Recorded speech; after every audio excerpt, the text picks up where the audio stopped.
I want to avoid the ATS when I apply for a new job. Can I? Here is the quick answer. No, not really.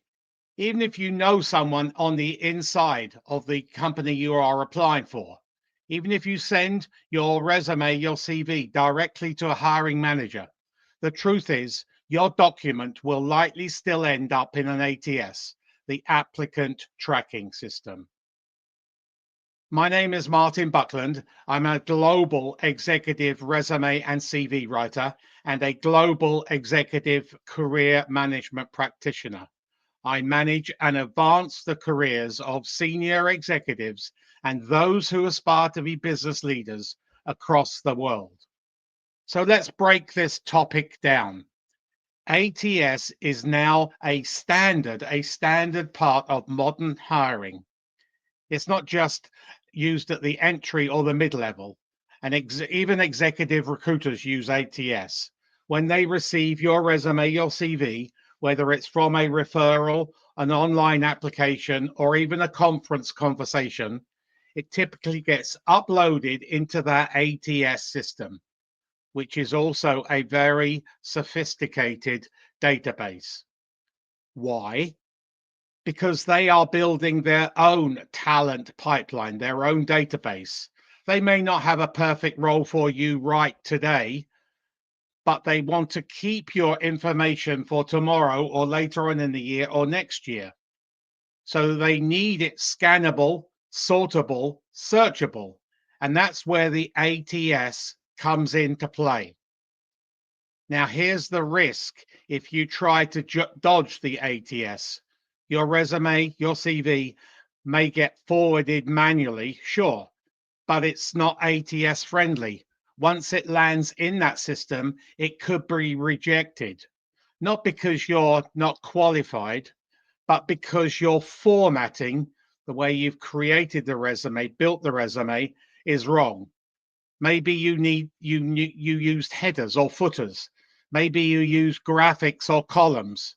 Maybe you forgot to include keywords that system is trained to search for. And that's a big mistake, especially at the executive level where the competition is fierce and the expectations are higher. Think of the ATS as more than a gatekeeper. It's also a storage and retrieval system. Say you apply in June for a role you're not quite right for, but in October, a new opportunity comes up and your resume is still in the recruiter's database. If you've got the right keywords, business terms, functional skills, industry language, you could pop up in that search when they are searching the resume database. But if you skip those because you were trying to avoid the ATS, you've made yourself invisible. So what is the bottom line here? Don't fear the ATS. Work with it. It's not going to bite back at you.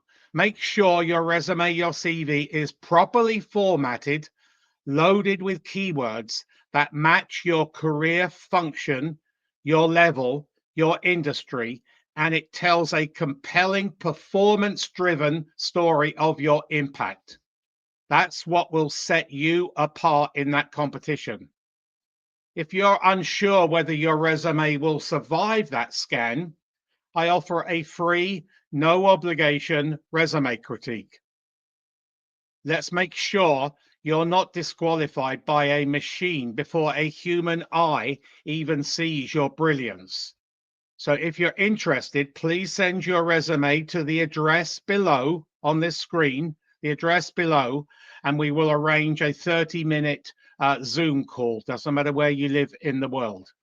I am Martin Buckland, a global executive career management practitioner and resume writer. Your career is your business. Manage it like a business. For more insights, visit my YouTube channel, Martin Buckland, and don't forget to hit the subscribe button and the bell icon. Thanks for watching.